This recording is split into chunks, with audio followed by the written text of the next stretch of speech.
এসেছো ইমামে জাফরে সাদিকের সঙ্গে মোলাকাত করতে। ইশারা করলেন আগের ঘরে যেতে। ঘরের ভিতর থেকে আর একটা ঘরে গেলেন, দেখেন যে ইমামে জাফরে সাদিক ওই ঘরে বসে আছেন। কটা ইমামে জাফর সাদিক হলো? ইমামে জাফরে সাদিক বসে আছেন। সেখানে ইমামে জাফরে সাদিক বসে আছে, সামনে হাজার হাজার লোক বসে আছে, আর তাদের সকলের চেহারা একই রকম। ইমামে জাফর সাদিক মুখ ঘুরিয়ে বললেন, কি করতে এখানে এসেছো? বললেন, আমি এখানে এসেছি ইমামে জাফর সাদিকের সঙ্গে দেখা করতে। এই ব্যক্তি অর্থাৎ ইমামে জাফর সাদিক ইশারা করলেন, বললেন, যাও ওই ঘরের ভিতরে ইমামে সাদিক বসে আছেন। এবং আমার সঙ্গে ওই খাদিমে ছিল, দেখে যে দরওয়াজার ভিতর থেকে আলো আর আলো বার হয়ে আসছে। এখানেও কিন্তু আমি রেওয়ায়েত অনেকটা ছোট করে দিচ্ছি। যখন এভাবে দেখলেন, পুরো রেওয়ায়েত আরবিতে আছে, ভিতরে গেলেন, দেখেন যে ইমামে জাফরে সাদিক বসে আছেন এবং দুই ধারে দুই ব্যক্তি লম্বা চওড়া বসে আছেন, ইমামের সঙ্গে কথা বলছেন। তাহলে ইমামে জাফরে সাদিক কয়টা হলো এখানে? এই তিনটাই থাক। এবারে আসে, পরে রাবি বর্ণনা করছে জিবিয়ান, যে যখন আমি ওখানে গেলাম আশ্চর্য হলাম। ইমাম আমার নাম ধরে বললেন, ইউনুস বিন জাবিয়ান, এখানে কি করতে এসেছো? বললো, মাওলা আপনাকে জিয়ারত করতে এসেছিলাম। বললো, তাই? তো বললো, মাওলা কিন্তু আমি আশ্চর্য হয়ে গেছি। আমি যখন প্রথম ঘরে বসলাম দেখলাম আপনি বসে আছেন, কিন্তু আমার কথা বলার আগে তারা কথা বললো। তো দুজনা যারা ছিল মাওলা, ওরা কারা ছিল? ওরা কারা ছিল? ইমামে জাফর সাদিক বললেন, ওরা দুজনা ফেরেশতা ছিল। ওরা দুজনা আমার কাছে এসেছিল যে মাওলা, চতুর্থ আসমানে আমার এক বন্ধুর ডিউটি, আর আমার ডিউটি পড়েছে তৃতীয় আকাশে। মাওলা, আপনি যদি সুপারিশ করেন তাহলে আল্লাহ তাআলা আপনার সুপারিশের কারণে আমাকে তৃতীয় আসমান থেকে নিয়ে চতুর্থ আসমানে আমার ডিউটি লাগিয়ে দেখ। ইমামকে বোঝেন, আল্লাহ যাদেরকে নিযুক্ত করে তাদেরকে বোঝেন। আমাকে চতুর্থ আসমানে আমার বন্ধুর সঙ্গে ডিউটি লাগিয়ে দেখ, আসলে এখান থেকে আগে চলে যায়। বললেন, মাওলা যখন আমি দ্বিতীয় ঘরে প্রবেশ করলাম আমি আরো আশ্চর্য হয়ে গেছি। বললেন, কেন? বললো, মাওলা আপনি ওখানেও বসেছিলেন, এখানেও আপনি বসে আছেন, কিন্তু মাওলা আপনার সামনে যে হাজার হাজার লোক বসেছিল এরা কারা?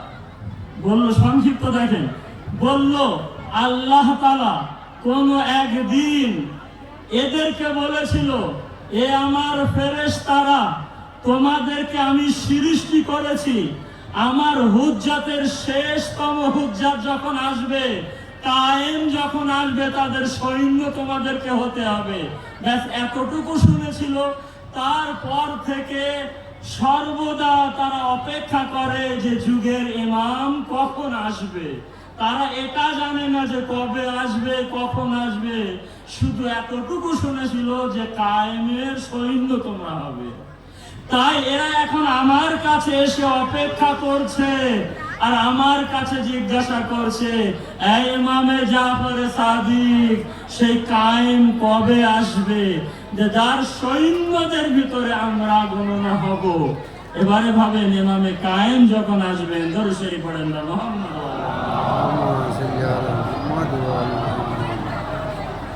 মাওলা আরো আশ্চর্য হয়েছে আপনার কাছে এসে, যে আপনি ওখানে আছেন, ওখানেও ছিলেন, আবার এই ঘরও আপনি বসে আছেন। তো আমার প্রশ্ন হচ্ছে, মাওলা একটুখানি বলে দেন যে আপনি যে আলোচনা করছিলেন দুজনার সামনে, এই দুজনাকে? ইমামে জাফর সাদিক হাসতে হাসতে বললেন, দেখো ইউনুস, এরা দুজনা হচ্ছে মিকাইল এবং জিবরাইল। এরা যখন থেকে এখানে এসেছে পৃথিবীর বুকে কোনদিন উপরে যায়নি, ইল্লা মাশা আল্লাহ। রিওয়ায়াতের শেষ বাক্য ইল্লা মাশা আল্লাহ, কিন্তু যখন আল্লাহ চেয়েছে তখন গিয়েছে, না হলে যায়নি। বললো মাওলা, জিবরাইলের কাজ তো ওহী আনা ছিল, শেষ হয়ে গেছে, ডিউটি শেষ, কিন্তু মিকাইলের ডিউটি তো রুজি বন্ধন করা। আর এ যদি উপরে না যায় তাহলে এই রুজি বন্ধন করবে কি করে? ইমামে জাফর সাদিক বললেন, যতক্ষণ এখানে আছে এবারে বোঝো, হয় মিকাইল উপর থেকে রুজি বন্ধন করবে, আর না হয় এখানে আসে, এখান থেকে যেতে পারে না যতক্ষণ আল্লাহ না চায়। আর এ আমার কাছে এই কারণে আসে, যখন রুজি বন্ধন করার সময় হয়ে যায় আমার কাছে এসে বলে, মাওলা যদি আপনি অনুমতি দেন তাহলে রুজি বন্ধন করে আসি। এমন শোনো, রুজি বন্ধন করা বড় না যে অনুমতি দেয় রুজি বন্ধন করার, সে বড়। একবার মাওলার সামনে হাত জোড় করে বলেন, মাওলা যে রুজি বন্ধন করার অনুমতি দেয় সেই বড় হয়। তখন ইমাম বলবেন, এবারে বোঝে নাও, মিকাইলের ক্ষমতা নেই যতক্ষণ আমি ইমামে জাফর সাদিক অনুমতি না দেবো। দরুদ শরীফ পড়েন না, মুহাম্মদ ওয়া আলে মুহাম্মদ।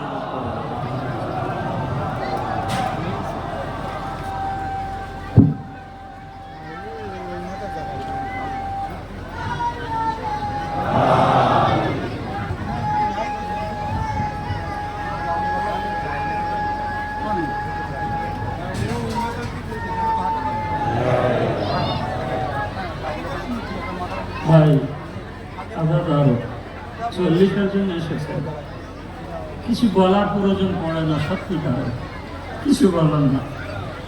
শুধু যারা যখন হেঁটে এসেছেন তাদেরকে যদি কেউ একটু ডাইনে যাওয়ার পরে সাইডে দাঁড়িয়ে দেখে, চোখ থেকে অশ্রু ঝরে পড়বে। আমরা তো সেই দূর কারবালায় যারা হেঁটে যায় দেখেছি, দেখি আর কাঁদি, কিন্তু স্বয়ং আমরা এখানে দেখেছি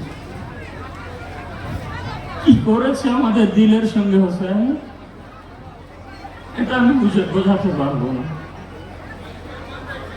আজ দেখেন যে ফিলিস্তিনের উপরে এত অত্যাচার হচ্ছে, সেই ফিলিস্তিন থেকে এত জুলম অত্যাচার হওয়ার পরও এক কাফেলা ফিলিস্তিন থেকে কারবালার জিয়ারতে পৌঁছে গেছে।